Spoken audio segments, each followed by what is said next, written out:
नमस्कार स्टूडेंट्स, और मैं आपके सामने डीके चौधरी और आप सभी का मेरे YouTube channel polity by DK Chaudhary में स्वागत है। आज की जो ब्रेकिंग न्यूज है वो ये है कि जो 5 राज्यों में इलेक्शंस होना था उनकी जो इलेक्शन डेट है वो इलेक्शन कमीशन ने जो है डेट क्लियर कर दी है। और ये 5 राज्यों में चुनाव कितने फेजेस में होगा, कितने चरणों में होंगे, इनके चुनावी नतीजे क्या आएंगे और साथ में इलेक्शन कमीशन का सख्त निर्देश क्या है और पहली बार ऐसा क्या है जो इलेक्शन कमीशन इन चुनावों में कर रहा है, इसी पर हमारा थोड़ा सा छोटा सा डिस्कशन होगा। देखिए, पहली बात तो आप देख रहे हो कि यूपी में, उत्तराखंड में, पंजाब में और गोवा में और मणिपुर में इलेक्शन डेट आज इलेक्शन कमीशन ने घोषित कर दी है। 10 मार्च को ये जो पांचों राज्यों में चुनाव होने वाले हैं, इन 10 मार्च को चुनावी नतीजे घोषित कर दिए जाएंगे। 10 मार्च को हमें क्लियर हो जाएगा कि किस राज्य में किसकी सरकार, किस पार्टी की सरकार बनेगी। इसके बाद अगर हम देखें तो चुनावों पर इलेक्शन कमीशन का जो निर्देश है ये काफी इंपॉर्टेंट है। जो पहली बार कुछ पॉइंट जो इलेक्शन कमीशन ने अपने रखे हैं और साथ में जो चुनाव है वो 7 चरणों के फेसेस में किया जा रहा है, यानी कि 7 फेसेस में चुनाव होगा। मैं बता देता हूं आप लोगों को। यहाँ पर आप देख रहे हो यहाँ पर कि यूपी विधानसभा चुनाव की तारीख, यानी कि हालांकि देखिए ये मैंने 7 फेजेस दिखे हैं, तो हालांकि यूपी में जो चुनाव होगा वो 7 चरणों में होगा, यानी कि 10 फरवरी को, 14 फरवरी को, 20 फरवरी को और 23 फरवरी को, 27 फरवरी और फिर 3 मार्च और 7 मार्च।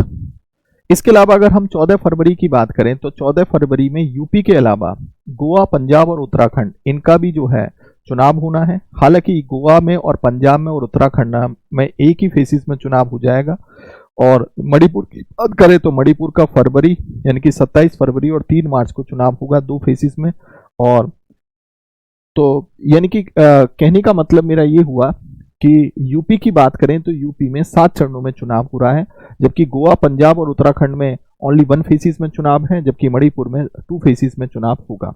यहाँ पर यह भी हम जान लेते हैं, जैसे विधानसभा चुनाव की अगर हम बात करें तो यूपी में टोटल 403 सीट है, 7 चरणों में चुनाव हो रहा है।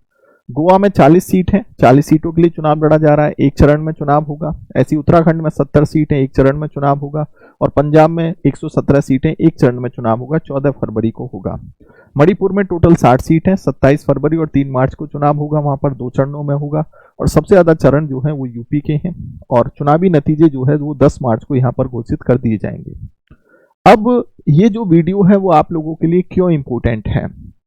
इंपोर्टेंट इसलिए हो जाती है कि इस बार इलेक्शन कमीशन काफी सख्त हुआ है और देन उसने इलेक्शन कमीशन ने कुछ नई चीजें जो है जोड़ी हैं और अपनी गाइडलाइंस के थ्रू निर्देश दिए हैं। कि पहली बात तो कोरोना को देखते हुए जो विधायक हैं, जो विधायक के लिए यानी कि विधायक के लिए चुनाव लड़ना चाहते हैं, विधानसभा चुनावों के लिए लड़ना चाहते हैं, उनके लिए ऑनलाइन नामांकन की सुविधा कर दी गई है। ऐसा इलेक्शन कमीशन ने पहली बार किया है कि वो घर बैठे ऑनलाइन नामांकन कर सकते हैं, क्योंकि जब कोई एमएलए नामांकन करता है तो उसके साथ एक भीड़ जाती है। और देन इस चीज को देखते हुए कि भाई कोरोना जो है वो काफी तेजी के साथ बढ़ भी रहा है, तो इस चीज का बहुत जो है ध्यान रखा है इलेक्शन कमीशन ने। साथ में पोस्टल बैलेट सुविधा भी इस बार इन्होंने पहली बार रखी है।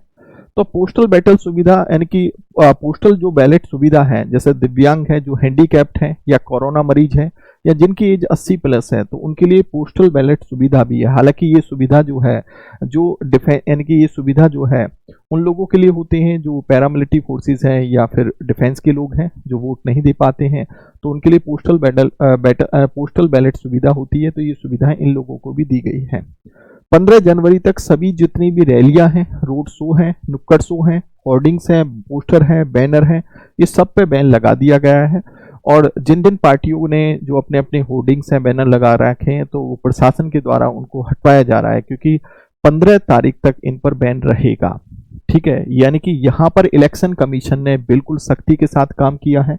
साथ में यहाँ पर इस बात का भी ध्यान रखा है कि एक बूथ पर ज्यादा मतदाता नहीं होने चाहिए, तो 1250 से ज्यादा वोटर जो है किसी एक बूथ पर नहीं होगा।